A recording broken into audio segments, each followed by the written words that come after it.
कि ब्राह्मण के बिना कोई शुभ कार्य पूरा नहीं हो सकता। इसी बात को ध्यान में रखते हुए 25 साल पहले जोधपुर के चांदपोल ब्रह्मपुरी क्षेत्र में श्री माली ब्राह्मण समाज के बच्चों को पंडित बनने की ट्रेनिंग दी जा रही है। शुरू में प्रशिक्षण का उद्देश्य पंडिताई सिखाने के साथ बच्चों को संस्कारवान बनाना था। बाद में जब नौकरियों की कमी होने लगी तो पंडिताई को गृहस्थी चलाने का साधन मानकर उस अनुरूप ट्रेनिंग दी जाने लगी। आज भी प्रतिवर्ष गर्मियों की छुट्टियों में बच्चों को पंडित बनने की ट्रेनिंग दी जा रही है, जिसमें बालिकाएं भी बढ़ चढ़कर हिस्सा लेती हैं और अभिभावक भी अपनी इच्छा से उन्हें भेज रहे हैं। गणपति नमस्कार सीखा, शिव नमस्कार सीखा, शिव ध्यान सीखा और है ना सूर्य नमस्कार सीखा है, विष्णु नमस्कार सीखा है, गीता सीखा है। अगर मेरे को नौकरी मिल गई तो अच्छी बात है, नहीं तो ये तो मेरा हुनर है और इसी में रहूंगा।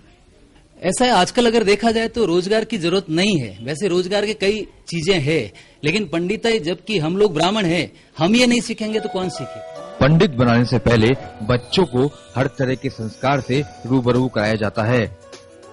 ऐसे में वेद वेदांग संस्थान द्वारा बच्चों में संस्कार डालने का पुनीत कार्य भी किया जा रहा है। मगर जिस तरह पुराने जमाने में राजा का बेटा राजा ही बनता था, उसी तरह ब्राह्मण का बेटा पंडिताई का काम ही करता आया है।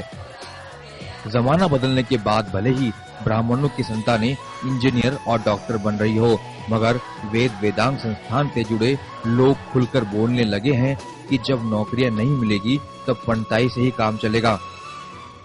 यहाँ से पढ़ के कई बालकों ने अपना जीवन यापन का क्षेत्र भी पंडिताई के काम को चुन लिया है।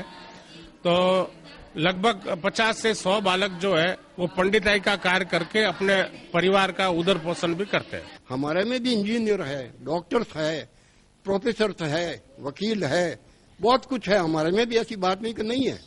लेकिन फिर भी हम बच्चों को ये चाहते हैं कि अगर मान लो इन्हें सरकारी नौकरी उपलब्ध नहीं होगी, ऐसा कंपटीशन, बड़ा टफ कंपटीशन है, इस टफ कंपटीशन के युग में अगर उनको सरकारी नौकरी नहीं मिलती है तो आजीविका का साधन चाहिए ना। टेक्नोलॉजी के इस युग में पंडिताई का पेशा बच्चों का भविष्य कितना संवार पाएगा यह कहना मुश्किल है, लेकिन उम्मीद की जा सकती है कि मंत्रों की ताकत और श्लोकों का स्वर इन्हें अपनी जड़ों से जोड़े रखने में जरूर कामयाब होगा।